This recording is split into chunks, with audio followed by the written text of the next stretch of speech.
नमस्कार, आप देख रहे हैं राष्ट्रहित। मैं हूं शिवम। राष्ट्रहित में आज फिर विषय वही जिसका हम लगातार जिक्र कर रहे हैं, और यह विषय है युवाओं से जुड़ा हुआ, उनकी शिक्षा से जुड़ा हुआ। एक शेर से शुरुआत कि तीर खाने की हवस है तो जिगर पैदा कर, तीर खाने की हवस है तो जिगर पैदा कर, सरफरोशी की तमन्ना है तो सर पैदा कर। चंडीगढ़ में सैकड़ों लड़कियां अपनी आबरू के लिए आंदोलन कर रही थीं। उन्हें शंका इस बात की है कि यूनिवर्सिटी में लड़कियों की इज्जत को तार तार करने के लिए इंटरनेशनल गैंग काम कर रहा था। उधर इलाहाबाद यूनिवर्सिटी में भी सैकड़ों छात्र आंदोलन कर रहे हैं। उन्हें लग रहा है कि फीस बढ़ाकर यूनिवर्सिटी गरीब बच्चों को शिक्षा से वंचित करना चाहती है। इसके चलते विश्वविद्यालय प्रशासन की तरफ से मिली तहरीर के आधार पर इंस्पेक्टर कर्नलगंज राम मोहन राय ने एक रिपोर्ट दर्ज की, जिसमें अजय कुमार यादव, सम्राट, सत्यम कुशवाहा, आयुष विद्यार्थी, अजय पांडे बागी और मंजीत पटेल समेत 15 छात्रों को नामजद किया गया है। इलाहाबाद विश्वविद्यालय में पिछले करीब 15 दिनों से छात्र आंदोलन कर रहे हैं।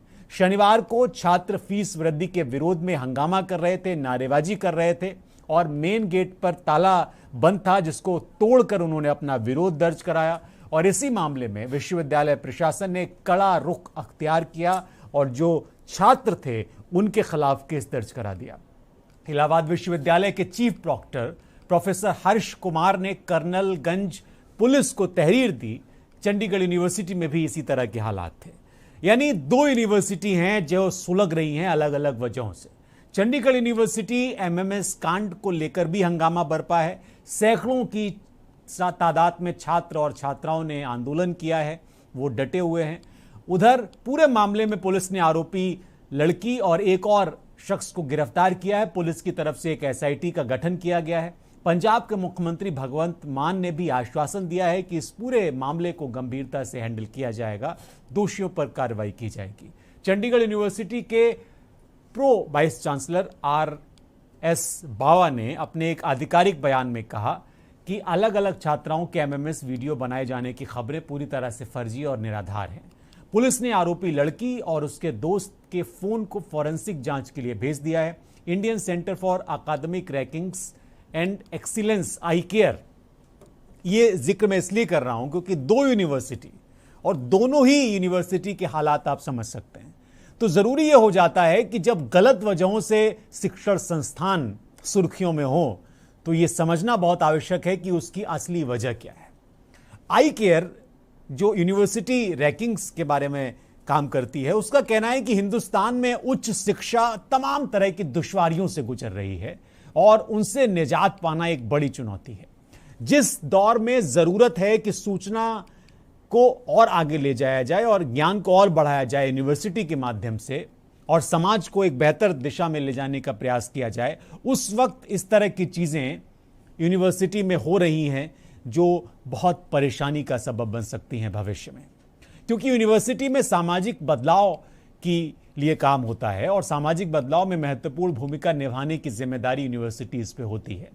और तब वहां पर अगर इस तरह की विसंगतियां हैं तो सवाल खड़े होना लाजमी है। समाज की आकांक्षाओं, मूल्यों और विकास की प्राथमिकताओं के लिए उच्च शिक्षा बहुत अहम है और उच्च शिक्षा देने का काम इन यूनिवर्सिटीज का है। इन सब का नियमित मूल्यांकन और सुधार किया जाना चाहिए। एक आंकड़े का जिक्र मैं करना चाहूंगा। करीब 45,000 से ज्यादा उच्च शिक्षा संस्थानों के साथ भारत के पास 2001 में इसमें 4 गुना बढ़ोतरी हुई। लेकिन यह सेक्टर अब भी अपर्याप्त फंडिंग, छात्रों को रोजगार मिलने में दिक्कतों, अध्यापन के निम्न स्तरीय मानक, खराब गवर्नेंस और जटिल रेगुलेटरी प्रक्रिया जैसी चुनौतियों का सामना कर रहा है। भारत की जनसंख्या का जो ट्रेंड है उसके आधार पर यह जल्द ही चीन को पीछे छोड़ देगा और सबसे बड़ी आबादी वाला देश भारत बन जाएगा। इस लिहाज से आने वाले सालों में उच्च शिक्षा की मांग की तेजी बढ़ने वाली है। देश में अभी करीब 1043 विश्वविद्यालय हैं। इसमें 49 केंद्रीय और 450 राज्य विश्वविद्यालय हैं। 135 राष्ट्रीय महत्व के संस्थान हैं, 126 डीम्ड टू बी यूनिवर्सिटी और 328 निजी विश्वविद्यालय हैं। इसके अलावा 42,343 कॉलेज और 11,779 स्टैंड अलोन संस्थान है। ये एक आंकड़ा है। आई केयर का। यह संख्या लगातार बढ़ भी रही है। उच्च शिक्षा में अभी करीब 3.5 करोड़ छात्र छात्राओं ने दाखिला ले रखा है। ये 2021 के आंकड़े हैं। इनमें 1,96,00,000 छात्र और 1,89,00,000 छात्राएं हैं। यानी कुल एनरोलमेंट का 49% छात्राएं हैं। साल 2025 तक उच्च शिक्षा में दाखिला लेने वाले सबसे ज्यादा छात्र और छात्राएं भारत में होंगी। 2030 तक उच्च शिक्षा ग्रहण करने वाले सबसे ज्यादा युवा भारत में होंगे। भारत की उच्च शिक्षा प्रणाली दुनिया की सबसे बड़ी शिक्षा प्रणाली होने के बावजूद कई चुनौतियों का सामना कर रही है। ये चुनौतियां पठन पाठन की गुणवत्ता को लेकर हैं। उनकी जो गुणवत्ता है वो लगातार घटी है। सरकारी और निजी भागीदारी यानी पब्लिक प्राइवेट सेक्टर की जो अलायंस है एक तरीके से, उसकी विदेशी संस्थानों का प्रवेश, रिसर्च की जो कैपेसिटी है उसमें बढ़ोतरी और फंडिंग के अलावा इनोवेशन और अंतर्राष्ट्रीय वैश्विक अर्थव्यवस्था की बढ़ती मांग जैसे क्षेत्रों में उच्च शिक्षा के क्षेत्र में बढ़ती मांग को देखते हुए बीते करीब 2 दशकों में यानी करीब 20 सालों में कई कोशिशें हुई, लेकिन चुनौतियां भी लगातार सामने आती रहीं। अखिल भारतीय उच्च शिक्षा सर्वेक्षण, जिसको शॉर्ट में AISHE कहते हैं, उसका कहना है ये, उसके मुताबिक 18 से 23 साल की उम्र के जो बच्चे हैं, भारत का ग्रॉस एनरोलमेंट अनुपात जो है, जिसको GER कहते हैं 27.1% है। AISHE 2019-20 में ये कहा गया था कि ये कम है। ये 36.7% के वैश्विक औसत से बहुत कम माना गया। छात्र जो शिक्षा ग्रहण करते हैं और रोजगार के लिए उन्हें जिस कौशल की जरूरत होती है उसमें बड़ा अंतर है। और इसकी प्रमुख जो वजह बताई गई वो है कि उच्च शिक्षण संस्थानों में गुणवत्ता की कमी है। और वहां पर जो चंडीगढ़ यूनिवर्सिटी और इलाहाबाद यूनिवर्सिटी में हम देख रहे हैं, इस तरह की लगातार समस्याएं बनी रहती हैं, हंगामे होते रहते हैं, आंदोलन होते रहते हैं और पढ़ाई की गुणवत्ता पर उस तरह से ध्यान नहीं दिया जाता। पाठ्यक्रम में कौशल विकास का न होना एक बड़ा कारण है। उच्च शिक्षा संस्थान इन दिनों शिक्षकों की भीषण कमी से जूझ रहे हैं। अनुमान है कि इन संस्थानों में 30 से 40% फैकल्टी की जगह खाली पड़ी है, क्योंकि उन पदों के लिए योग्य लोग ही नहीं मिलते। इससे छात्र शिक्षक अनुपात बिगड़ गया है। अंतर्राष्ट्रीय स्तर पर भारत की रैंकिंग बहुत नीचे आ गई है। QS रैंकिंग 2020 में जो टॉप 100 संस्थान हैं उसमें भारत का कोई संस्थान नहीं था। टॉप 200 में 3 थे, टॉप 500 में 8 और टॉप 1000 में यानी शीर्ष 1000 संस्थानों में 21 भारतीय संस्थान हैं। अब आप एक मोटा मोटी आंकड़ा लगा सकते हैं, अंदाजा लगा सकते हैं कि भारत में उच्च शिक्षा की स्थिति किस तरह की है और उसमें कितना काम करने की जरूरत है। लेकिन इन्हीं जरूरतों के बीच, इन्हीं सवालों के बीच जब चंडीगढ़ और इलाहाबाद यूनिवर्सिटी जैसे विवाद सामने आते हैं, मैं आपको फुटेज भी दिखा दूं वो कि वहां पर किस तरह की समस्याएं हैं। लगातार आंदोलन हो रहे हैं, लोग भैंस के आगे बीन बजा रहे हैं। ये जो आप तस्वीरें देख रहे हैं, ये तस्वीरें दरअसल विरोध की तस्वीरें हैं। और छात्रों ने एक भैंस खड़ी की और उसके सामने बीन बजाई, उनको ये बताया कि जो आपने 400% फीस बढ़ाई है वो कहीं से भी ठीक नहीं है। तो इस तरह के सवाल उठ रहे हैं। और सिर्फ ये एक तस्वीर नहीं है, ये भी खबर आई कि प्रयागराज में प्रदर्शन के दौरान छात्रों की हालत भी खराब है, तबीयत भी बिगड़ी है, कुछ लोगों ने आत्महत्या करने की भी कोशिश की है और वो लगातार अपनी मांग पर अड़े हुए हैं।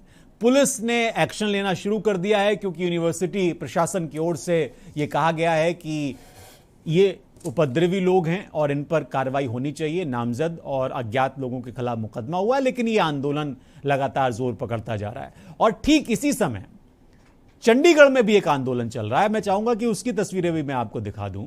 चंडीगढ़ में भी एक आंदोलन चल रहा है MMS की वजह से। ये तस्वीरें चंडीगढ़ की हैं, जहां पर एक लड़की चंडीगढ़ यूनिवर्सिटी में पढ़ रही थी। उसने अपनी और अपने कई साथियों की वीडियो बना ली, अपने एक दोस्त को भेज दी, उसने वायरल कर दी। वो निजता का मामला है, लेकिन आप अंदाजा लगा सकते हैं कि जो अभी तक की उसमें SIT गठित की गई है और जो पता चला है वो ये पता चला है कि इस पूरे मामले में कनाडा से भी कनेक्शन निकलकर सामने आ रहा है और यह बताया जा रहा है कि पूरा गैंग काम कर रहा था। अब यह जांच का विषय है और SIT की जांच में यह पता चलेगा कि गैंग में कौन लोग शामिल थे। लेकिन यह बहुत गंभीर प्रश्न है कि जब हमारी उच्च शिक्षा परेशान हाल है और लोग इसमें और बढ़ोतरी की मांग कर रहे हैं, जो संस्थाएं हैं जो इसके बारे में रैंकिंग वगैरह करती हैं वो कह रही हैं कि इसमें और ज़्यादा सुधार किया जाना चाहिए जिससे कि रोजगार परक शिक्षा हम दे पाएं हायर एजुकेशन के तहत। उस समय अगर इन वजहों से यहां आंदोलन होगा और छात्रों के खिलाफ मुकदमे लिखे जाएंगे तो आप अंदाजा लगा सकते हैं। हमारे साथ एक पैनल रहेगा जिससे कि हम ये जानने की कोशिश करेंगे कि दरअसल क्या स्थितियां हैं। हमारे साथ प्रयागराज से राहुल मिश्रा और प्रतीक कुमार जुड़ रहे हैं और राहुल हमारे साथ जुड़ गए। इसके अलावा अखिलेश यादव प्रदेश अध्यक्ष हैं एनएसयूआई के, इलाहाबाद यूनिवर्सिटी के छात्र संघ उपाध्यक्ष हैं, वो हमारे साथ पिछले कार्यक्रम में थे। हमारे साथ बावी सिंह समाजसेवी हैं पंजाब से, हमारे साथ प्रोफेसर भावना शर्मा हैं भोपाल से, हमारे साथ डॉक्टर अजय आर्या शिक्षाविद हैं लखनऊ से, अतेंद्र सिंह एवीवीपी से हैं, अजय यादव सम्राट छात्र नेता जुड़ रहे हैं, शमशी आज़ाद हैं बीजेपी से और मोहम्मद इरशाद हैं समाजवादी पार्टी से। ये लोग हमारे साथ जुड़ेंगे और पहले हमारे साथ राहुल हैं, उनसे हम ले लेते हैं जानकारी की क्या अभी स्थितियां हैं। राहुल, आप सुन पा रहे हैं क्या? राहुल राहुल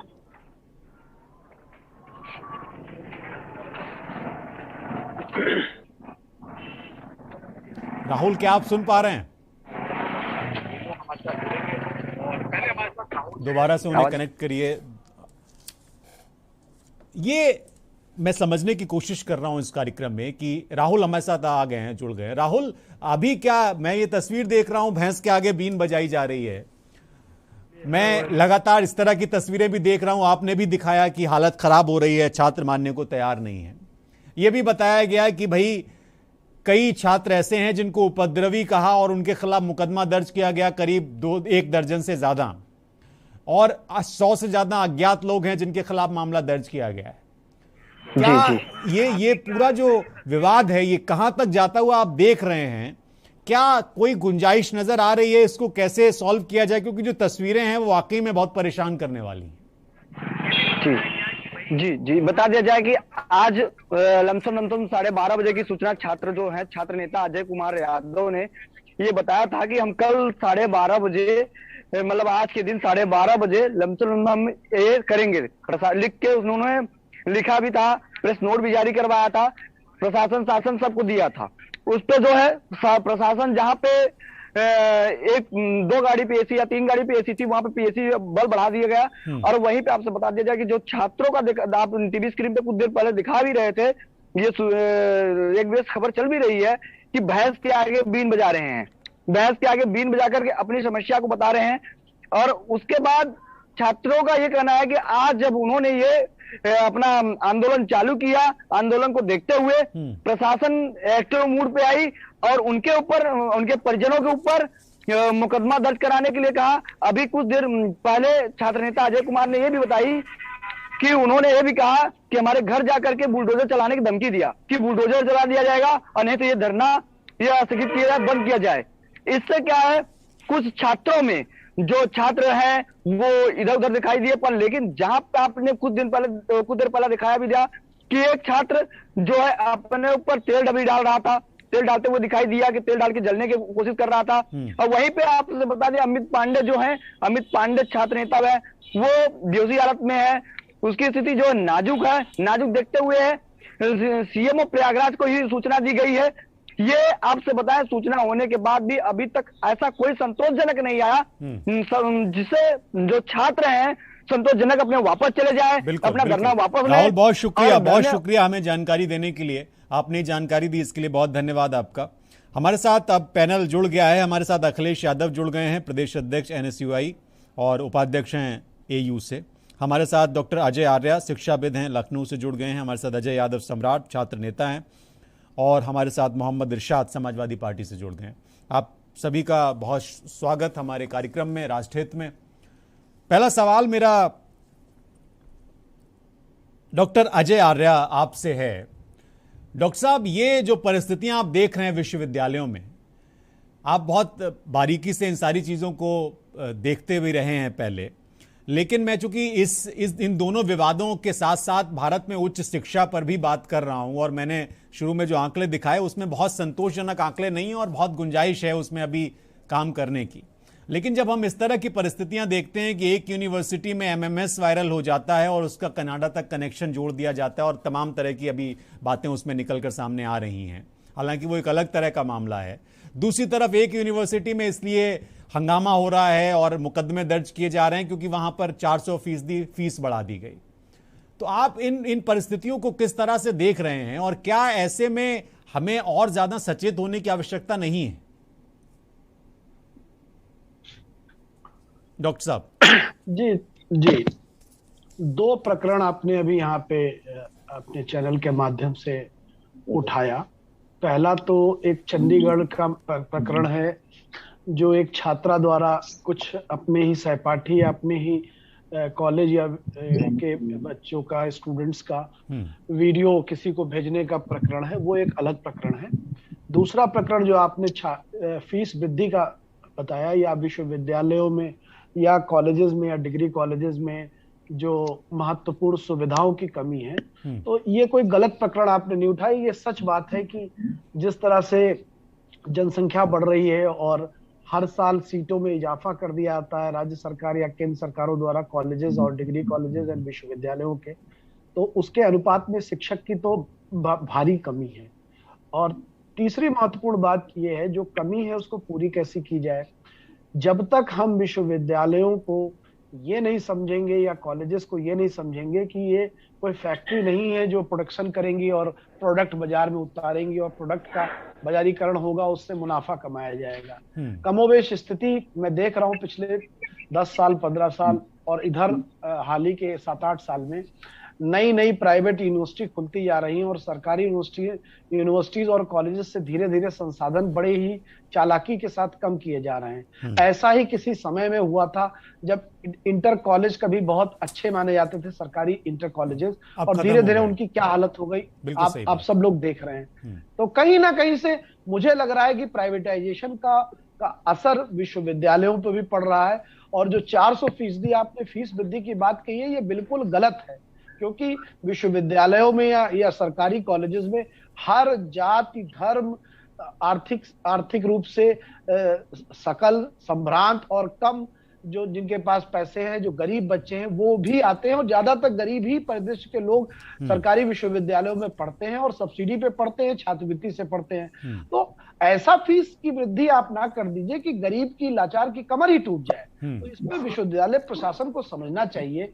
यूजीसी को भी संज्ञान लेना चाहिए कि विश्वविद्यालय कोई प्रोडक्शन का अड्डा नहीं है कि आप वहां पे कोई फैक्ट्री लगाए हैं और प्रोडक्ट टहल रहा है, मार्केट में नहीं बेच रहा है। उनका प्रोडक्ट जो है वो ह्यूमन डेवलपमेंट है। विश्वविद्यालय और कॉलेजेस का काम बच्चों को पढ़ाना है, इसलिए सरकारी शिक्षक होते हैं, प्रोफेसर्स होते हैं, जिनको सरकार अपनी लायबिलिटी तो नहीं कहूंगा, ये जिम्मेदारी है भारत सरकार की और हर राज्य सरकारों की कि अपने बच्चों को अच्छी शिक्षा दे। ये कोई एहसान नहीं कर रही है सरकारें किसी के ऊपर कि वो बच्चों को पढ़ा रही है। उसको आप आत्मनिर्भर भारत से न जोड़ें कि आप अपना, हमें हमेशा सुनने में आता है कॉलेज अपना पैसा खुद निकाल ले, हमें सुनने में आता है प्रोजेक्ट बंद हो रहे हैं। तमाम प्रोजेक्ट डीएसटी के, यूजीसी के सब बंद हैं इस समय। और ये जो इलाहाबाद यूनिवर्सिटी का मामला है डॉक्टर साहब, इसमें ये भी पता चला है कि ग्रांट कम हो गया और यूनिवर्सिटी ने कहा भाई हम अपने खर्चे नहीं निकाल पा रहे हैं तो मेरी मजबूरी है इसको बढ़ाना। ये भी पता चला। मैं लगातार दूसरी बार डिबेट कर रहा हूं इस पे और मैंने कोशिश की कि यूनिवर्सिटी का पक्ष भी आ जाए कार्यक्रम में, लेकिन वो संभव नहीं हो पाया। अब मुझे उनसे कोई शिकायत नहीं है, वो नहीं आए या उनका समय नहीं मिला, जैसा भी रहा हो। हमारे साथ समाज सेवी हैं पंजाब से बॉबी सिंह, वो भी जुड़ गए हैं। बॉबी सिंह जी, आपका स्वागत है। अजय यादव सम्राट, छात्र नेता है प्रयागराज से। अजय, एक चीज मैं देख रहा हूं कि अब बहुत सारे पॉलिटिकल पार्टीज भी इंटरेस्ट ले रही हैं इलाहाबाद के मामले में, इलाहाबाद यूनिवर्सिटी के मामले में, और छात्र तो आक्रोशित हैं ही। सुबह से इस तरह की तस्वीरें आ रही हैं, मुकदमे भी दर्ज किए गए हैं। क्या ये बल के साथ दबाया जा सकता है क्या इस आंदोलन को जो आप लोगों ने फीस बढ़ोतरी को लेकर खड़ा किया है या छात्र संघ के लिए खड़ा किया है? अजय, आपकी आवाज नहीं आ रही है, अनम्यूट करो। आवाज आ रही है? हाँ, बोलिए। सबसे पहले मैं आपको बहुत बहुत धन्यवाद, आभार व्यक्त करता हूं कि आपने अपने मीडिया के माध्यम से मुझे बोलने का मौका दिया। जैसा कि इलाहाबाद विश्वविद्यालय में आज विगत 790 दिनों से कर्मी का अनशन चल रहा है छात्र संघ बहाली को लेकर, और 400% जो शुल्क वृद्धि हुई है इसको लेकर आज 14 दिनों से छात्र आमरण अनशन पर बैठे हुए हैं। लेकिन इलाहाबाद विश्वविद्यालय प्रशासन न तो जिला प्रशासन और ना ही केंद्र सरकार के कान में जोड़ेगा। लगातार छात्रों में व्यापक आक्रोश है। और मैं आपको बता दूं कि मार्च माह में भी मेरे घर पर नोटिस गई थी। नहीं, क्या बल से दबाने की कोशिश कर रही है वहां के जो प्रशासन है या यूनिवर्सिटी छात्रों के इस आंदोलन को बातचीत नहीं करना चाहती है क्या? बात तो छोड़िए, यहां तक तो मैं तो विश्वविद्यालय में आंदोलन चला, लेकिन विश्वविद्यालय से हटकर मेरे घर पर जाके रात को पुलिस भेजी जा रही है। मेरे घर वालों को प्रताड़ित किया जा रहा है कि अनशन से जो आंदोलन हुआ है। जी, मैं ही मेन आरोपी अजय यादव सम्राट। आप देखेंगे एफआईआर की लिस्ट में सबसे पहला नाम मेरा ही है। और ये जो आंदोलन चल रहा है, क्या आपके ऊपर पुलिस क्या कह रही है कि आपने क्या किया? वो कह रहे हैं कि जो विश्वविद्यालय प्रशासन ने दिया है हम उस पर कार्रवाई किए हैं। अब मैं ये जानना चाहता हूं कि मैं भी तो कुलपति के खिलाफ दिया था कि कुलपति की नियुक्ति अवैध है, लेकिन इस पर पुलिस प्रशासन ने कोई रिजेक्शन नहीं लिया। इनके नियुक्ति को लेकर मैं हाई कोर्ट में चैलेंज किया हूं। हाँ, अखिलेश, आप उपाध्यक्ष हैं छात्र संघ के और एनएसयूआई के अध्यक्ष भी हैं। आप कल भी आप मेरे साथ थे। मैं ये जानना चाह रहा हूं कि ये जो मुकदमेबाजी शुरू हो गई है यूनिवर्सिटी में, क्या बातचीत नहीं कर रहा है क्या यूनिवर्सिटी प्रशासन? क्या वो कानूनी रास्ते से ही हैंडल करना चाहता है इस पूरे विवाद को? और ऐसे माहौल में क्या पढ़ाई होगी? और जो बच्चे वाकई में पढ़ना चाह रहे हैं उनकी स्थिति तो बड़ी परेशानी वाली बन गई है। एक दो चीजों से मैं पूरा का पूरा मामला हिसाब कर देता हूं कि इलाहाबाद विश्वविद्यालय में वर्तमान समय में पढ़ाई को छोड़ करके चाहे जितने भी कार्य हैं वह इलाहाबाद विश्वविद्यालय प्रशासन कर रहा है। दूसरा चीज की जो मुकदमे का सिलसिला शुरू हुआ है, तो पहले जैसा कि हमारे साथी ने भी बताया कि इतने दिनों से हम सभी का आंदोलन चल रहा है और इस आंदोलन को इन्होंने कई प्रकार से चाहा दबाना, लेकिन वह दबा नहीं पाए। तो इनकी अपनी एक अंतिम परिणति है कि यह मुकदमे लिखवा करके, तो हम लोगों के ऊपर इन्होंने 15 तारीख को मुकदमा दर्ज कराया और कल हम लोगों के हाथ में वह मामला आया, संज्ञान में आया हम लोगों के पास। और मुकदमा लिखवा का सिर्फ और सिर्फ ध्येय इनका यही है कि उसमें 15 नामजद कराए हैं और 100 अज्ञात कराए हैं। अब मुकदमा जिस भी छात्र के ऊपर लिख दिया जाएगा भाई उसको तो आगे नौकरी नहीं मिलेगी। डराने की कोशिश कर रहे हैं, आप ये कह रहे हैं कि डराया जा रहा है। बिल्कुल बिल्कुल बिल्कुल। इरशाद अहमद साहब, ये इस पूरे मामले में इलाहाबाद का यूनिवर्सिटी प्रशासन भी ये कह रहा है और सरकार में अंदर खाने भी है कि भाई इस मामले पे जो राजनीतिक पार्टियां हैं वो राजनीति रोटियां सीखना चाहती हैं, छात्रों के कंधे पे रख के बंदूक चलाई जा रही है। इरशाद अहमद साहब, सबसे पहले तो आपके चैनल का बहुत बहुत धन्यवाद कि आपने छात्रों के दर्द को महसूस किया और आवाज बुलंद की। जहां तक कि ये कह देना कि राजनीतिक दल रोटियां सेक रहे हैं, तो राजनीतिक दल तो राजनीति करेंगे, लेकिन अगर समाज के किसी एक अंग पर जुल्म हो रहा, अत्याचार हो रहा है, तो जितने भी देश में राजनीतिक दल हैं उनकी जिम्मेदारी ही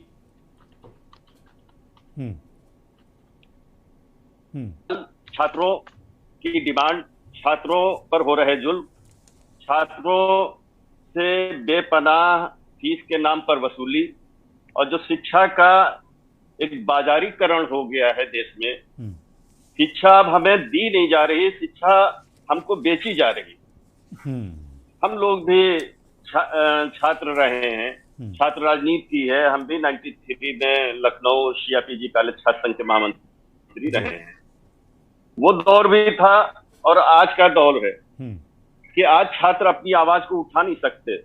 आवाज उठाएंगे तो मुकदमा लग जाएगा, जेल भेज दिए जाएंगे, उन पर लाठियां चलाई जाएंगी। हाँ, बॉबी सिंह जी, खौफ और दहशत में रखा जाएगा। हाँ, बॉबी सिंह जी पंजाब से हैं। तो बॉबी सिंह जी, सरकार को ये सोचना चाहिए कि छात्र राजनीति से ही निकलकर बहुत से हमारे बड़ों ने इस देश का नेतृत्व किया, प्रदेश का नेतृत्व किया है। वो ठीक है, अब राजनीति, यहाँ तो मैं शिक्षा की बात कर रहा हूँ, राजनीति किया कि नहीं किया, लेकिन कम से कम पढ़ाई तो हो जाए यूनिवर्सिटी में। ये तमाशे होते रहेंगे क्या बॉबी सिंह जी?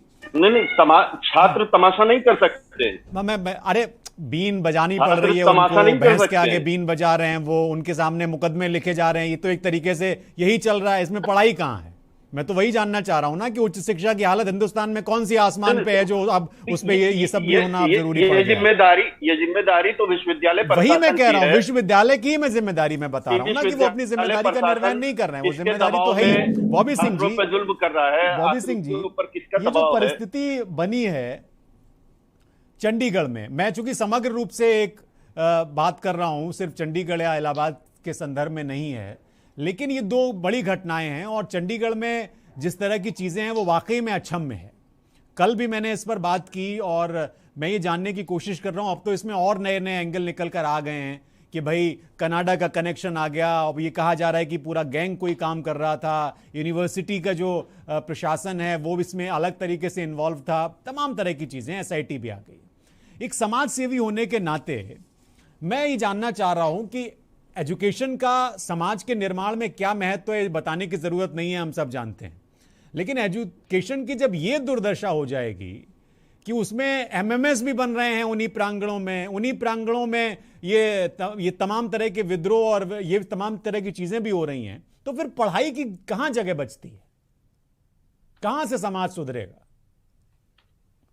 आपकी बात बिल्कुल ठीक है कि जब से, इसके बारे में ये थोड़ा सा कहना चाहता हूं कि जब से हमारी यूनिवर्सिटीज में जी पॉलिटिक्स ने एंटर की है, तब से छात्रों का ध्यान पढ़ाई से हटकर पॉलिटिक्स, राजनीति की तरफ ज्यादा जाने लग गया।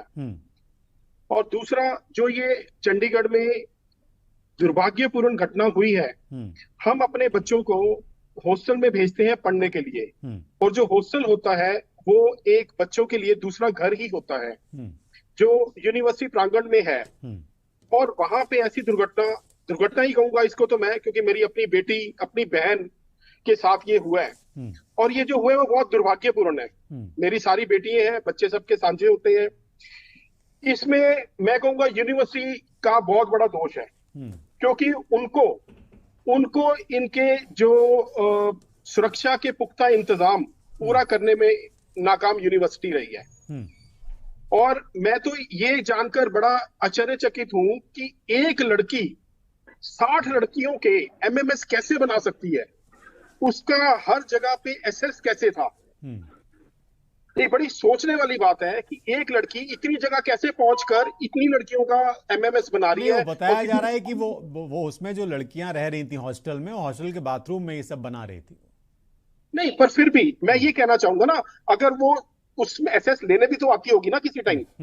एक ही लड़की की इन्वॉल्वमेंट अभी सामने आई है ना, बहुत बड़ा गिरोह है जो काम कर रहा है। लेकिन आप दुर्भाग्य देखिए कि पंजाब के अच्छे अच्छे पुलिस ऑफिसर्स और समाज सेवी कह रहे हैं कि ऐसा कुछ बना ही नहीं है, ऐसा कुछ हुआ ही नहीं है। ये दुर्भाग्य है। आप इस चीज को सही तरीके से जांच करने के बजाय उसको आप दबाने की कोशिश कर रहे हैं। और आपको मैं एक नई बात बता दूं कि प्रशासन ने एक हफ्ते की, यूनिवर्सिटी वालों ने 1 हफ्ते की छुट्टी घोषित कर दी है कि सारे अपने अपने घर पर। दुर्भाग्य है, मैं तो यही कहूंगा ना, ये दुर्भाग्य है और क्या है।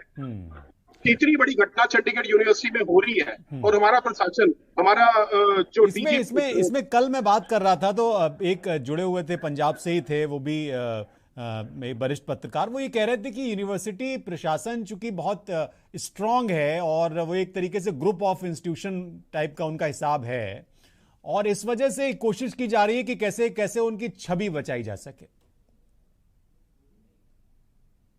और हमारे बच्चों के भविष्य से खेलना। आप इस बात को समझिए ना, छवि बचाने के चक्कर में आप हमारे बच्चों के भविष्य से खेल रहे हैं।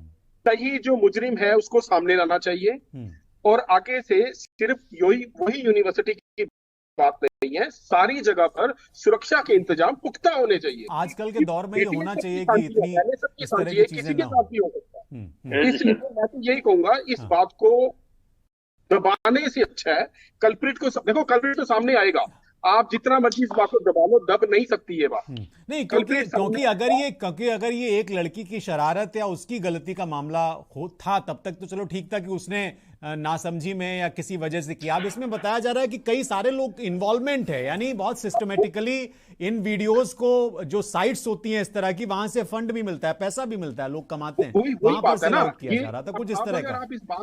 खैर, अब अगर आप इस बात हाँ तक नहीं पहुंच पाएंगे तो मेरी तो यही अपील है कि इसमें सीबीआई को इन्वॉल्व करके, एक अच्छी एजेंसी को इन्वॉल्व करके, सीबीआई को इन्वॉल्व करने की बात कर रहे हैं आप। हालांकि एसआईटी बनी है। अब डॉक्टर अजय आर्या, अभी एक बात निकलकर सामने आई, अभी सबसे मैंने बात की कि यूनिवर्सिटी में, खासकर इलाहाबाद यूनिवर्सिटी में सब कुछ हो रहा है सिवाय पढ़ाई के। इस पर मैं आपका जवाब चाहूंगा, लेकिन अभी एक ब्रेक के लिए मुझसे कहा जा रहा है रुकने के लिए। एक छोटे से ब्रेक के लिए हम रुकेंगे और ये जरूरी है कि ये बात तो कम से कम समझ में आ ही जाए कि यूनिवर्सिटी में कम से कम पढ़ाई तो हो। ये जो अभी कहा गया कि पढ़ाई छोड़ के बाकी सब कुछ हो रहा है, तो वो बाकी सब क्या हो रहा है और किसकी अनुमति से हो रहा है और कैसे होने दिया जा रहा है, ये बड़ा प्रश्न है। एक छोटे से ब्रेक के लिए रुक रहे हैं, फौरन लौटते हैं।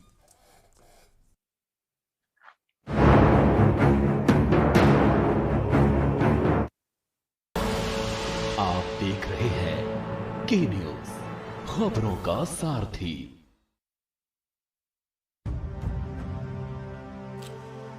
भारत की पोलियो से जीत की कहानी बड़े बड़े शब्दों में लिखी जाएगी, पर इस जीती हुई लड़ाई को कायम रखने के लिए हमें अपने प्रयासों को जारी रखना होगा जब तक दुनिया से पोलियो का खतरा पूर्ण रूप से टल न जाए। खतरा है बरकरार, इसीलिए पोलियो की खुराक पिलाना है हर बार। 2 बूंद हर बार, पोलियो पर जीत रहे बरकरार।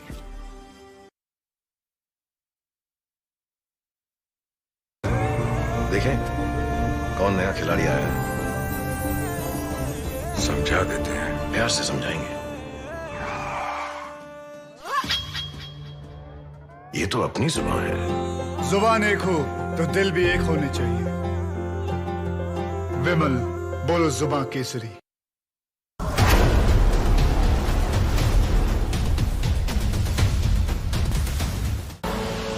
आप देख रहे हैं के न्यूज, खबरों का सारथी।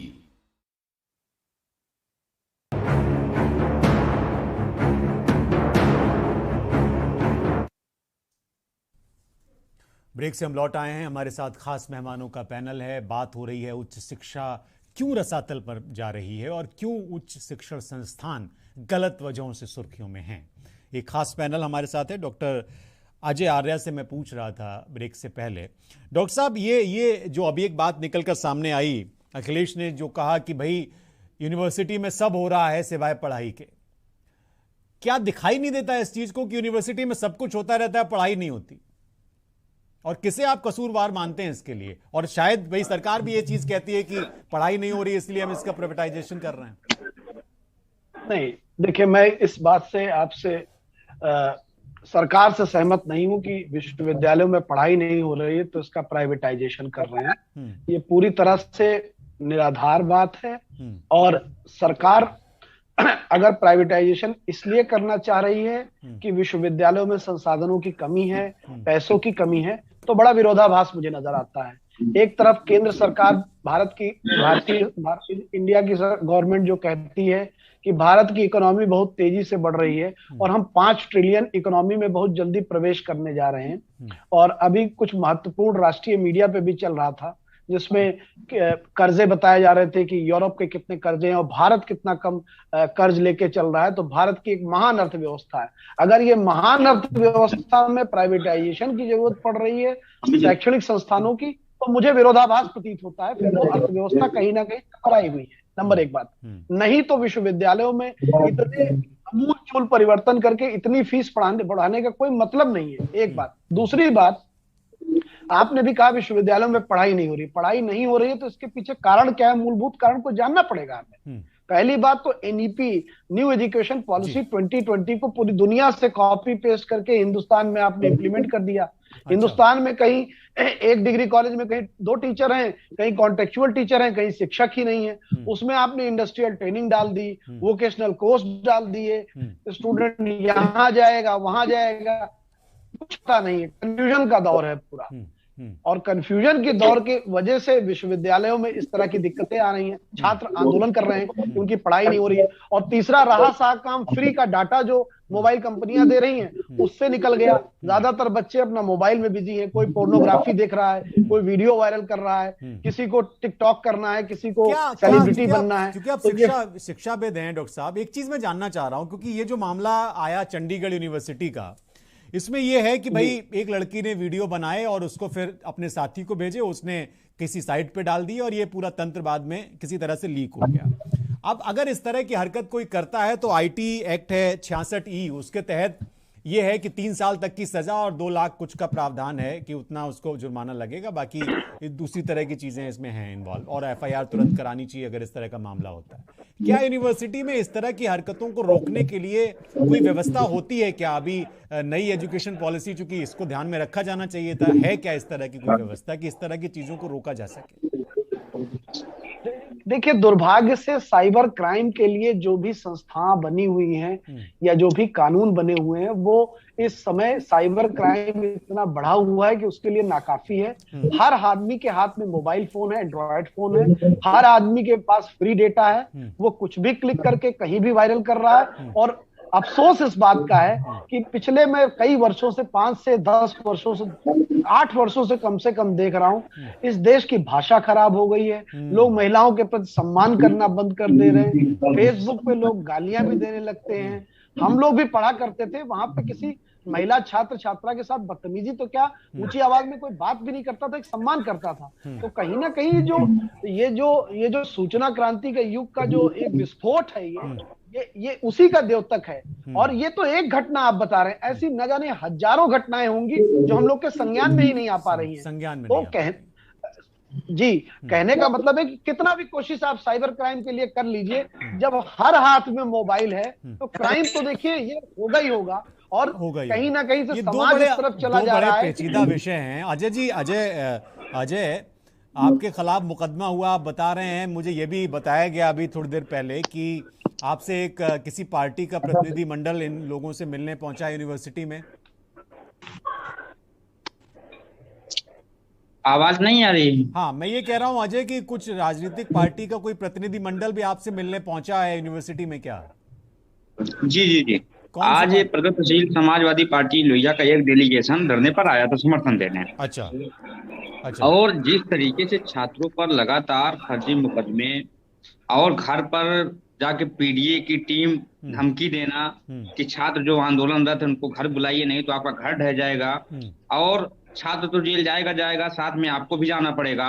तो जिस तरीके से घर पर जाके घर पूरे परिवार को प्रताड़ित किया जा रहा है, ये कहीं न कहीं विश्वविद्यालय प्रशासन के स्तर पर और जिला प्रशासन के स्तर पर ये कार्रवाइयां हो रही हैं। और कहीं न कहीं इसका जिम्मेदार सरकार ही है, क्योंकि सरकार ने इनको सह दिया है कि लगभग आज 790 दिनों से कर्मी अनशन पर छात्र बैठे हैं गांधीवादी तरीके से, और आज 14 दिनों से आमरण अनशन पर बैठे हुए हैं। लेकिन विश्वविद्यालय प्रशासन इतना संवेदनशील बजा रहे हैं ना, तो अच्छा नहीं लगा सरकार को। यूनिवर्सिटी को आप इस तरह से करेंगे, उनको आपने भैंस बना दिया, तो ये ठीक बात नहीं है ना। आपको अगर गांधीवादी कुछ और तरीका निकालते। देखिए, लोकतंत्र में अपने बात को रखने के लिए सांकेतिक रूप से आंदोलन किया जा सकता है। हमने ऐसा इलाहाबाद यूनिवर्सिटी को ये नौबत आ गई, ये दिन आ गया है, देखिए आप डॉक्टर अजय आर्या साहब, कि ये नौबत आ गई कि इलाहाबाद यूनिवर्सिटी जैसा संस्थान, अब छात्रों को इतनी मजबूरी आ गई है कि वो भैंस के रूप में उनको सिंबॉलिकली विरोध करना पड़ रहा है। उस यूनिवर्सिटी की ये नौबत आ गई कि वो यूनिवर्सिटी का कितना नाम रहा है देश और दुनिया में। इरशाद साहब, आप पिछड़ गए, चाचा की पार्टी का प्रतिनिधि मंडल मिल आया है छात्रों से। मेरा कोई राजनीतिक मंशा से सवाल नहीं है, मैं तो सिर्फ जानना, अजय ने कहा तो मैं आपसे पूछ रहा हूं। नहीं, मैं किसी राजनीतिक दल से नहीं हूं और छात्र नेता रहा हूं, तो छात्रों का दर्द महसूस करता हूं। और जहां तक, लेकिन आपको क्या लग रहा है इरशाद साहब कि ये पूरा मामला बातचीत से हल किया जा सकता था? अगर इतना विरोध ना होता, मुकदमे ना होते, ये सब ना होता, यूनिवर्सिटी को भैंस बनाने की नौबत ना आती? अगर विश्वविद्यालय प्रशासन जो है सीरियस होता तो वाकई ये नौबत ना आती।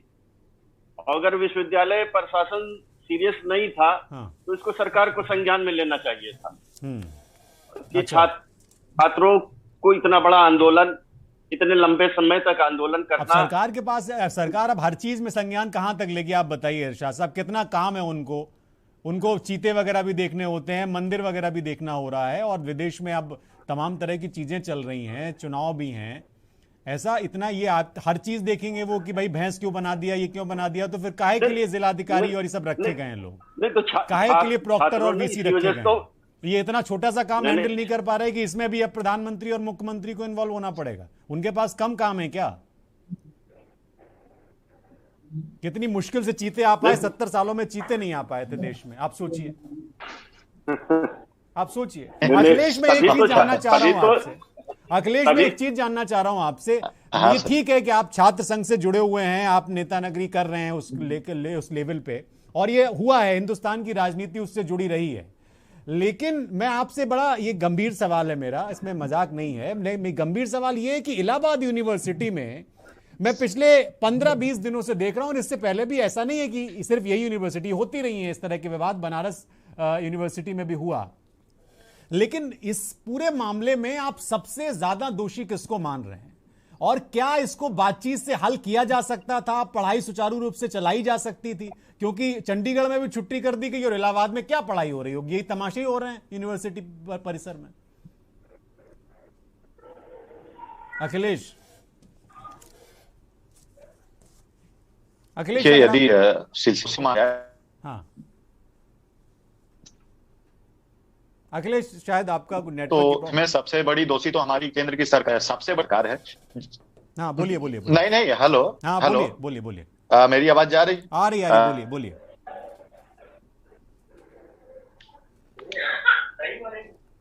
जैसे ये सारी दोस्तों हमारी केंद्र की सरकार है, जिसने इधर पर नई पॉलिसी के तहत कह दिया कि आप विश्वविद्यालय से अपने रिसोर्सेज से पैसे उठाइए, और दूसरा कि हमारी कुलपति महोदया वह प्रेशर झेल नहीं पाई। कुलपति महोदय, कुछ नेटवर्क की प्रॉब्लम है। डॉक्टर अजय आर्य का जो इनका बिल्कुल ही अड़िया भैया है। आवाज नहीं जा रही है क्या सर? हाँ, कुछ टेक्निकल प्रॉब्लम है शायद, तो उतना साफ आवाज नहीं आ रही है। अच्छा, आप दोबारा मैं कोशिश करूंगा कि जोड़ा जाए।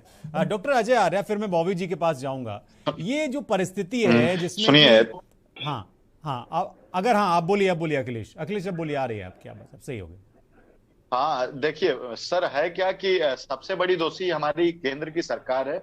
हमारा विश्वविद्यालय केंद्रीय विश्वविद्यालय है, और ऐसे दौर में हमारे जो केंद्र की सरकार है सीधे तौर पर बोली है नई एजुकेशन पॉलिसी के भीतर कि आप अपने यहाँ से रिसोर्सेज के माध्यम से आप फीस भरिए, तो उसका 2 गुना 3 गुना इस तरीके से हम आपको पैसा देंगे।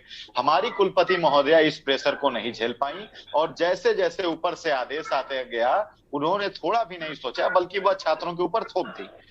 सबसे महत्वपूर्ण चीज कि विश्वविद्यालय में पढ़ने वाला छात्र आपका छात्र है, आपका बच्चा है, कहीं मंगल ग्रह से टपक करके नहीं आया है। विश्वविद्यालय में हमारी कुलपति महोदया जो है संवादहीनता के दौर से गुजर रही हैं, और जो इनका रवैया है बिल्कुल ही अड़ियल रवैया है। यदि कोई छात्र उनसे बात करना चाहे, यदि कोई छात्र अपना ज्ञापन लेकर के जाए या कोई डेलीगेशन लेकर के जाए, तो वह सीधे वार्ता नहीं करेंगी, बल्कि उन छात्रों से इनका वार्ता प्रशासन के माध्यम से होगा, जिला प्रशासन, पुलिस प्रशासन या कचहरी के माध्यम से होगा, या उनको कहीं ना कहीं नोटिसें थमा दी जाएंगी। तो यह जो संवादहीनता है कि जो कि एक विश्वविद्यालय के छात्र को अपने मुखिया से मिलने के लिए रोकता है, और ऐसे में हम अपनी समस्याओं को लेकर के जाएं तो जाएं किसके पास जाएं? समस्या यह है कि 400% आपने फीस वृद्धि कर दी, और मैं आपको बताना चाहूंगा सर कि इनके इस निर्णय से ऐसी बहुत बड़ी आबादी है, मतलब ऐसी बहुत बड़ी आबादी है जो ग्रामीण परिवेश में रह रही है, दलित परिवेश की है, या पिछड़े से है, या अल्पसंख्यक है, जो कि पढ़ाई से सीधे वंचित हो जाएंगे। इलाहाबाद एक कम खर्च वाला शहर है। इलाहाबाद में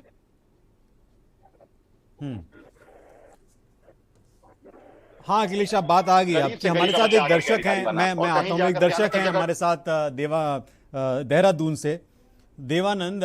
स्वागत है आपका देवानंद जी, बताइए क्या कहना चाहते हैं?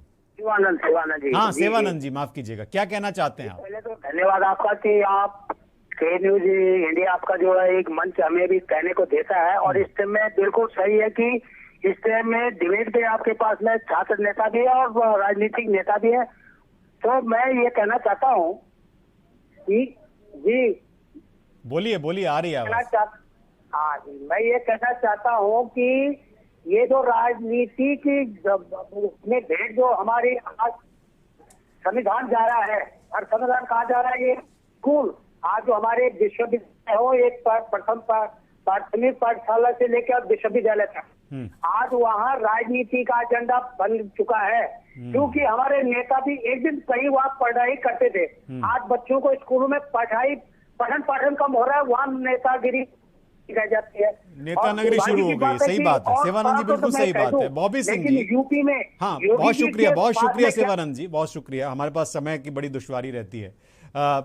बॉबी सिंह जी, देखिए एक चीज ये दर्शक भी कह रहे हैं कि पढ़ाई और उच्च शिक्षण संस्थानों में जिस तरह से ये तमाम तरह की, ये नेता नगरी उन्होंने शब्द इस्तेमाल किया कि भाई इसमें राजनीति घुस गई है, और फिर उसके बाद ये जो परिवर्तन आया है, नई शिक्षा नीति आई है। मैं एक समग्र सवाल आपसे करना चाहता हूं, और मेरा सवाल ये है कि शिक्षण संस्थानों में जब इस तरह की चीजें होती हैं या उनको सही तरीके से ट्रीट नहीं किया जाता सरकार के द्वारा या समाज के द्वारा, तो उसका प्रभाव समाज पर किस तरह से पड़ता है, आप किस तरह से देख रहे हैं? और आने वाले 2025 में, 2030 में, उसके आंकड़े भी मैं अभी दे रहा था, जब और ज़्यादा बच्चे स्कूलों में जाएंगे, कॉलेजों में जाएंगे, और दूसरे तरह की समस्याएं हमारे सामने मुंह आए खड़ी हुई होंगी, बेरोजगारी अपने स्तर पर खड़ी होगी, तो फिर हम इसको कैसे हैंडल करेंगे और समाज इससे कैसे लड़ेगा? क्या उसके लिए हम तैयार हैं आज की तारीख में?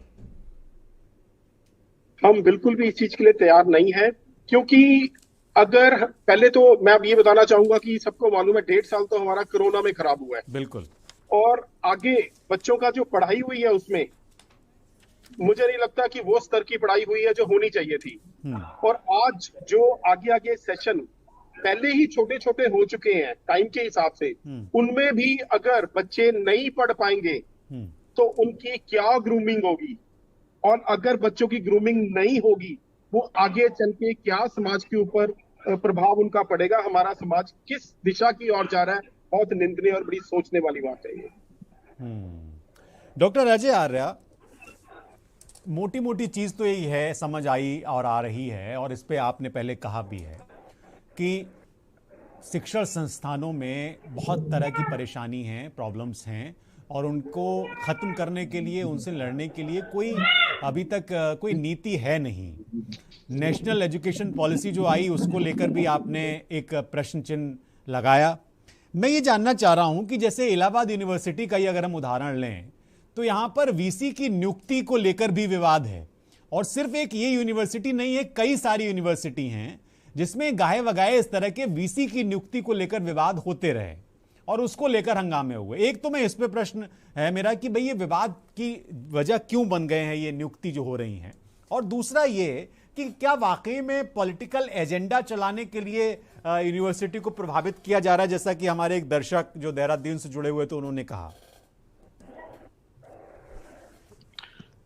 बहुत ही महत्वपूर्ण सवाल आपने उठाया, और इन सब चीजों के पीछे जड़ ही यही है कि संभवतः इलाहाबाद विश्वविद्यालय के जो कुलपति हैं वो छात्रों से संवाद स्थापित करवाने में असमर्थ हैं, जिसकी वजह से अगर वो अपने ही विद्यार्थियों को समझा पाने में असमर्थ हैं कि क्यों इतनी फीस बढ़ाई जा रही है, तो उनको एक काम करना चाहिए कि प्रशासन के जरिए या पुलिस तंत्र, पुलिसवाद से काम देखिए छात्रों का चलता नहीं। छात्र एक ऐसी उम्र में होते हैं कि पल में वो आंदोलन भी हो सकते हैं, और पल में वे आपके पैर भी छुएंगे और आशीर्वाद आपसे लेंगे। तो कुलपति जी को करना ही चाहिए कि वो बच्चे आपसे आशीर्वाद लें, ना कि वो आपके खिलाफ आंदोलनरत हो। और किसी भी विश्वविद्यालय को इस चीज से बचना चाहिए, जितना कैंपस के अंदर पुलिस कम होगी उतना ही विश्वविद्यालय सुचारू रूप से चलेगा। नंबर 1 बात। नंबर 2 बात, इधर हाल के 5-6 वर्षों में देख रहा हूं कि लोग या विश्वविद्यालय या डिग्री कॉलेज अपनी स्वायत्तता खोते जा रहे हैं। और उस पर सरकारी डंडा चलने शुरू हो गया है। कहीं ना कहीं से सरकारी आदेश आते हैं और उसके पालन में कुलपति या प्राचार्य लग जाते हैं। तो कहीं ना कहीं से ये जो इंटरफेरेंस बढ़ रहा है, फेडरल स्ट्रक्चर को प्रभावित कर रहा है। आदेश कहीं से आ रहे हैं और पालन विश्वविद्यालय के अंदर कराया जा रहा है, जिसको मैं देख पा रहा हूं कि इलाहाबाद विश्वविद्यालय में जो पुलिसवाद बढ़ता जा रहा है, ये ईस्ट का ऑक्सफोर्ड कहा जाता था किसी समय में। और धीरे धीरे इसकी स्थिति इतनी दुर्गति होती जा रही है। केंद्रीय विश्वविद्यालय बनने के बावजूद लखनऊ विश्वविद्यालय जहां A++ नैक A ग्रेड लेके आ चुका है, इलाहाबाद वहां भी नहीं पहुंच पाया है। यहां तक कि बनारस यूनिवर्सिटी भी नहीं पहुंच पाया है। कहने का मतलब है, जो आपने कुलपति की नियुक्ति की बात कही, 2 कुलपतियों को एक स्टेट के, गुजरात स्टेट के 2 जगह के कुलपतियों को बर्खास्त किया। माननीय हाईकोर्ट ने, इलाहाबाद गुजरात हाईकोर्ट ने बोला कि कुलपति की नियुक्ति में जो एलिजिबिलिटी है उसके इतर नियुक्ति कर दी गई है। अच्छा। तो कहने का मतलब है जब जब आप क्वालिटी से समझौता करेंगे तो कहीं ना कहीं से इस तरह की दिक्कतें आनी ही आनी तय हैं। कुलपति कभी किसी विश्वविद्यालय में ऐसे शिक्षाविद बैठते थे, आचार्य नारेंद्र जैसे कुलपति लखनऊ विश्वविद्यालय में हुए, ऐसे बहुत सारे विश्वविद्यालय में हुए। आज गोरखपुर विश्वविद्यालय के कुलपति का विवाद चल रहा है, मगध यूनिवर्सिटी के कुलपति का विवाद चल रहा है, अमेरिका सिंह का विवाद आप देख रही राजस्थान विश्वविद्यालय में चल रहा है, नियुक्तियों पे सवाल उठ रहे हैं। ऐसा कभी पहले होता नहीं था। ये क्यों हो रहा है? ये उपभोक्तावाद है, अतिवाद है या उदारवाद है? ये मेरी समझ के बाहर जा रहा है। मैं फिर कहना चाहता हूं, विश्वविद्यालय कोई पैसा उगाही का कोई केंद्र नहीं है, सेंटर नहीं है। यहाँ से बच्चे पढ़ करके नेता बनते हैं, अधिकारी बनते हैं, न्यूज एंकर बनते हैं, टीचर बनते हैं, आर्मी में जाते हैं। कम से कम राजनीति से इसको बख्श दीजिए। और अगर वाकई में भारत 3-5 ट्रिलियन इकोनॉमी बनने जा रहा है तो अपने विश्वविद्यालय के बच्चों को, कॉलेजेस के बच्चों को छात्रवृत्ति टाइम पे दीजिए, उनके फंड्स बढ़ाइए। ये सब काम भी इसी में आता है। ये सब सरकारों का ही दायित्व है। एक सवाल और उठा डॉक्टर साहब, एक सवाल और उठा कि नई एजुकेशन पॉलिसी में यह कर दिया गया कि भाई अपना खर्चा आप खुद उठाइए। यूनिवर्सिटी से ये क्या कहा गया? क्या इसकी वजह से भी समस्याएं खड़ी हो गई क्या? कहीं ना कहीं तो इसके पीछे जिम्मेदार है ही विश्वविद्यालय। अगर उसको अपने संसाधन खुद जुटाने होंगे तो वो फीस ही बढ़ाएगा। उसके पास और कोई ऐसी ट्रेनिंग व्यवस्था नहीं है कि वो ट्रेनिंग कर ले या प्रोडक्ट बना के मार्केट में सेल करे। उसका जो प्रोडक्ट है वो ह्यूमन डेवलपमेंट है। वो पढ़े लिखे बच्चों को प्रोड्यूस करता है भारत के उन्नति के लिए। वो कोई फैक्ट्री नहीं है कि वो तो उसकी एक मजबूरी हो जाती है कि भाई वो कहां से पैसा लाएगा, वो फीस बढ़ाएगा। कभी जहां मैं भी लखनऊ विश्वविद्यालय में कभी जमाने में पढ़ा हूं, उस समय मेरी फीस 753 रुपए सालाना होती थी। आज वो लगभग 22,000 रुपए सालाना हो गई है। फिर भी गनीमत है कि यहाँ पे कम है, लेकिन कई जगह 1.5 लाख 2 लाख रुपए सालाना ले रहे हैं। हॉस्टल की फीस 2-2 लाख रुपए हो रही। ये गरीब बच्चा कहां से लेकर के आएगा? ये बहुत मूलभूत सवाल है। जो रिलेटिवली रिच लोग हैं उनके लिए तमाम प्राइवेट यूनिवर्सिटी बहुत पहले से चल रही, वहां चले जाते हैं। और भी जिनके पास संसाधन है वो विदेश चले जाते हैं। लेकिन जो सरकारी विद्यालय, विश्वविद्यालय जो आम आदमी की पहुंच में है, अगर आप बेतहाशा फीस बढ़ा देंगे तो फाइनली यहाँ से लोग पढ़ के नहीं कलाम नहीं पैदा होंगे। इरशाद अहमद साहब, इरशाद अहमद साहब नहीं पैदा होंगे। हम आखिरी कार्यक्रम मुझे खत्म करना है। इरशाद अहमद साहब, देखिए ये विवाद तो चल रहा है। एक तो छात्र संघ चुनाव बहाली को लेकर विवाद चल रहा है, और ये एक और विवाद फीस बढ़ोतरी को लेकर शुरू हो गया। अब मुझे इसका रास्ता अभी तक तो निकलता हुआ दिख नहीं रहा। हालांकि मेरे साथ परेशानी ये है कि मैं एक तरफा कार्यक्रम हो जाता है, दूसरा पक्ष आ नहीं पाता। आप लोग बीजेपी के ऊपर भी आरोप लगा रहे हैं, छात्र नेता भी लगा रहे हैं। अब बीजेपी मैंने बुलाया लेकिन वो नहीं आए। शमसी आजाद साहब को मैंने कोशिश की आए, वो नहीं आए, और विश्वविद्यालय की तरफ से भी कोई नहीं आया। तो मजबूरी हो जाती है कि मैं उसको बैलेंस करूं। अब यूनिवर्सिटी ने अपनी समस्याएं बताई हैं, वो उनके क्या पक्ष हैं वो एक अलग चीज है। इरशाद साहब, आप आखिरी में अगर कोई टिप्पणी करना चाहें, फिर मुझे खत्म करना है।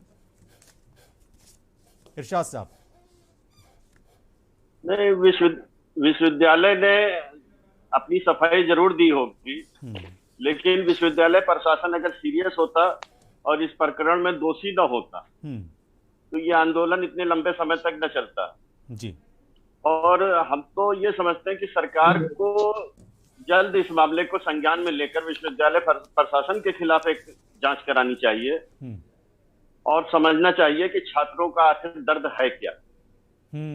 ये और छात्र संघ चुनाव को समझना जरूरी है। हालांकि बहाली की जानी चाहिए। छात्र संघ चुनाव जब से बंद हुए हैं, छात्रों का बहुत दमन हुआ है। हाँ, बहुत शुक्रिया आप सभी लोगों का।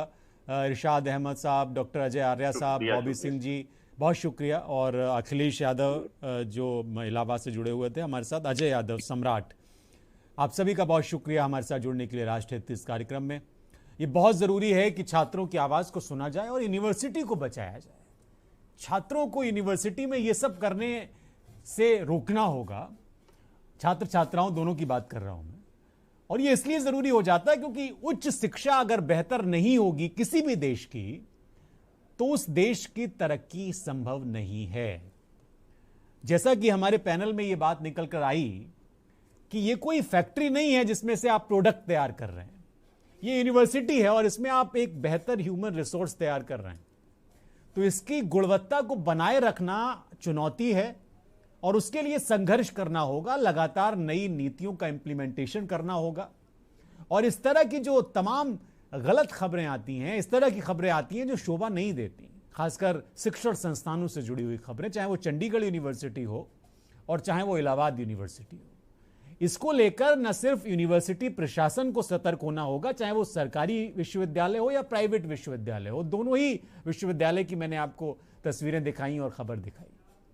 दोनों ही विश्वविद्यालय में पढ़ाई छोड़ के बाकी सब कुछ हो रहा है। तो यह बहुत महत्वपूर्ण हो जाता है कि इसमें सरकार का दखल हो, समाज के उन जिम्मेदार लोगों का भी दखल हो जो इसको बेहतर कर सकें, उच्च शिक्षा को बेहतर कर सकें। नई एजुकेशन पॉलिसी को लेकर आशाएं भी हैं, उम्मीद भी है, लेकिन यह उम्मीद तभी पूरी होगी जब यूनिवर्सिटी को हम बेहतर कर पाएंगे। तो ये आज के राष्ट्रहित का मुद्दा था। आप जरूर बताइए कि आपको यह कार्यक्रम कैसा लगा। बहुत बहुत शुक्रिया। और एक बड़ी खबर दिल्ली से आ रही है जो मैं आपको बता दूं। ये इसलिए है कि दिल्ली बीजेपी के पंजाब में जो पूर्व मुख्यमंत्री थे वो दिल्ली बीजेपी में वहाँ पर शामिल हुए, दिल्ली में शामिल हो गए बीजेपी में, और ये विलय किया है उन्होंने अपनी पार्टी का। ये बहुत बड़ा पॉलिटिकल डेवलपमेंट है पंजाब के संदर्भ में, क्योंकि पंजाब में अमरिंदर सिंह कांग्रेस का एक बड़ा नाम थे। केंद्रीय मंत्री नरेंद्र तोमर और किरण रिजिजू भी स्टेज पर मौजूद, और उनके मौजूदगी में कैप्टन अमरिंदर सिंह ने भारतीय जनता पार्टी का दामन थाम लिया। हमने आपको सुबह खबर भी दिखाई थी कि कैप्टन अमरिंदर सिंह जेपी नड्डा के साथ मौजूद थे। एक तस्वीर सामने आई, अमरिंदर सिंह के साथ सुनील जाखड़ भी मौजूद हैं और किरण रिजिजू और केंद्रीय मंत्री नरेंद्र सिंह तोमर मौजूद हैं मंच पे, और बीजेपी में शामिल हो गए हैं कैप्टन अमरिंदर सिंह। ये बहुत बड़ा पॉलिटिकल डेवलपमेंट है ऐसे वक्त में जब कांग्रेस पार्टी पूरी कोशिश कर रही है खड़ा होने के लिए और एक यात्रा निकाल रही है भारत जोड़ने के लिए, और ऐसे में ही कैप्टन अमरिंदर सिंह ने झटका दिया है। हालांकि वो पहले ही पार्टी छोड़ गए थे चुनाव से पहले, और फिर वो जुड़ गए, अलग पार्टी में शामिल हुए। उस वक्त ही कयास लगाए जा रहे थे, क्योंकि उस वक्त में तमाम तरह की चीजें हुई। ये क्या कह रहे हैं नरेंद्र सिंह तोमर, ये आपको मैं सुनवा देता हूं। कैप्टन साहब ने बेबागी से उस कदम का समर्थन किया। कैप्टन अमरिंदर सिंह जी का भारतीय जनता पार्टी में आना, इसके मायने है कि वो पंजाब में शांति और सुरक्षा के पक्षधर हैं। उनके आने से भारतीय जनता पार्टी की ताकत बढ़ेगी, उनके कार्यकर्ता और भारतीय जनता पार्टी के कार्यकर्ता मिलकर भारतीय जनता पार्टी की ताकत बनेंगे, तो निश्चित रूप से यह पंजाब की समृद्धि और विकास के लिए एक ऐतिहासिक कदम होगा। सारा देश इस बात का साक्षी है कि भारतीय जनता पार्टी दुनिया की सबसे बड़ी पार्टी है सदस्य संख्या की दृष्टि से, और हमारे नेता प्रधानमंत्री नरेंद्र मोदी जी हमेशा सीमावर्ती राज्य की सुरक्षा और विशेष रूप से पंजाब सिख समाज, इसके मान और सम्मान के लिए एक भाव से हमेशा समर्पित रहे। आप सबको ध्यान है कि प्रधानमंत्री जी ने सिख समाज के बंधुओं को ब्लैक लिस्ट से बाहर निकालने का काम किया, करतारपुर कॉरिडोर का मार्ग प्रशस्त किया, और गुरु जी के बच्चों के याद में वीर बाल दिवस जैसे त्योहार को रूप में मनाए, ऐसा देश को संदेश दिया। इससे इस बात का परिचय मिलता है कि पंजाब के लोग और हमारे सिख समाज के लोग, ये सब देश संस्कृति को बचाने के लिए हमेशा आगे रहे हैं और इसलिए इनके मान सम्मान में किसी प्रकार की कमी नहीं आने दी जाए, इसकी प्रबल पक्षधर भारतीय जनता पार्टी रही है। आज हम सबके लिए बहुत ही प्रसन्नता का क्षण है जब कैप्टन अमरिंदर सिंह जी, जो एक लंबे कालखंड तक कांग्रेस पार्टी का प्रतिनिधित्व करते रहे, लेकिन उसके बावजूद भी वो देश को पार्टी से ऊपर समझते रहे, आज उनकी पार्टी का विलय भारतीय जनता पार्टी में हो रहा है। यह भारतीय जनता पार्टी का ताकत बढ़ाएगा और आने वाले कल में पंजाब में शांति, सुरक्षा और विकास स्थापित हो सके, इसके लिए हम लोग मिलके काम करेंगे।